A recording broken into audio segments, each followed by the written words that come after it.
Welcome to the show, everybody. Today we're going to be going up against the Commander, the second boss in Lords of the Fallen. If you've been having trouble with this particular battle, you'll probably find something helpful here to help you beat it. We'll also be covering two secrets. The first is the special variant of the shield that he drops, and the second is what you're going to see now, putting the Shard of Heroes into one of the statues to get a special, powerful weapon at the end of the fight.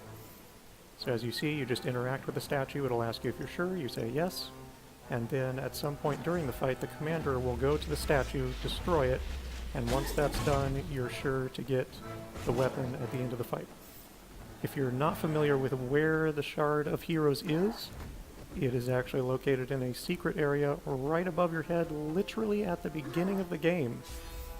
You can jump to a balcony from the stairs there to get to that area. And the key that you will need is in the center of the stairwell after the first boss. Alright, so let's get to the fight. So, what we are using here is a rogue class. I would say agility based, but we actually haven't put any points at all into him. He's just completely starter build using daggers. Because we want to keep it simple.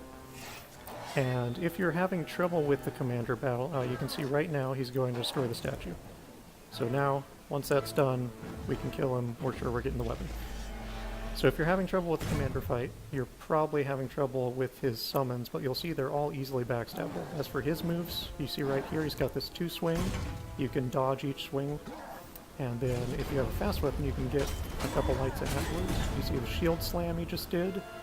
Just make sure you're not in range of the AoE. And right after that, run to him because the projectiles only land far from him. You also see the jab attack that he did. All you have to do to avoid that is keep strafing to the left, or the right, whichever. And now he's going to start summoning, so during this summon animation he is completely vulnerable. Lay into him with as much damage as you can. And it looks like this time we've got a nimble enemy. All we're going to do is move toward him, strafing to the left, and go straight for his back for backstab. It's that easy. And it may take you a couple of tries, but trust me, I get it. Alright, back to the fight. Here's his sweeping attack that sends out the magical shockwave. So we're just going to dodge to the side on the first sweep, and then dodge toward him on the second sweep so that we can get in a light hit at the end. There you saw the jab again. Here's the slam again. So we're staying out of the way of the slam and then going in for damage. Here is a slightly different one. Sorry about the jankiness in the video. We're using shadow play. It's not the best quality. But he plants a shield in the ground, and that does cause a slight AoE, so don't be right next to him when he does that. And then just get behind him and do some damage.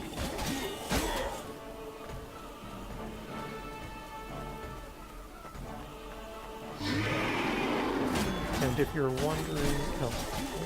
so he's summoning 2 this time because we've got him low on health. So we're going to go for the fast guy first, and again we're just going to move toward him, strafing to the left, and then go around to his back. To backstab, you just light attack while you're standing behind them. And you're going to see it's the exact same pattern for the Axeman. Strafe to the left, go to his back, backstab.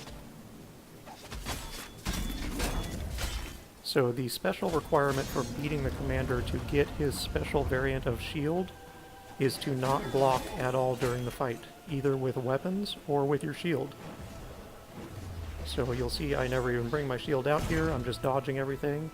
And it's pretty easy to do with him.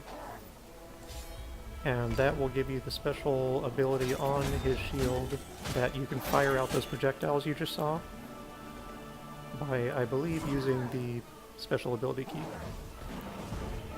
Oh, and one more thing, you just saw him do a shield slam toward me. That is the last of his moves, and it's actually not a threat at all because it does no damage. I did get hit with it there, so you can see it does no damage. And he never follows it with an attack, so it's completely inconsequential.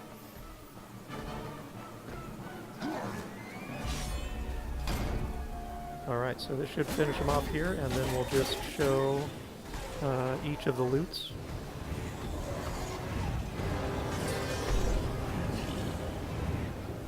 Oh, and I believe I was saying you use the special ability key to fire the ability on that shield. It's the same key as firing your gauntlet.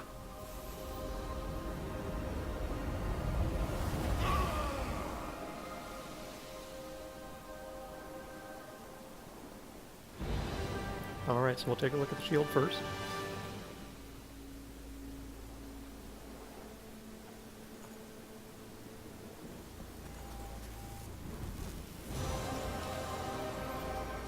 And then we'll pick up the daggers. I chose the daggers because I'm going for an agility build. You can see that the statues are each marked with a particular weapon, depending on what stat you're building toward. These daggers are very great. If you're building toward a faith build, I would say maybe don't use the shard for this because that weapon isn't really that great. You can also use it anytime after this battle to refund your attribute points, so you might want to use it for that instead. And I think that'll cover it. So thanks for joining us today, and have a great day.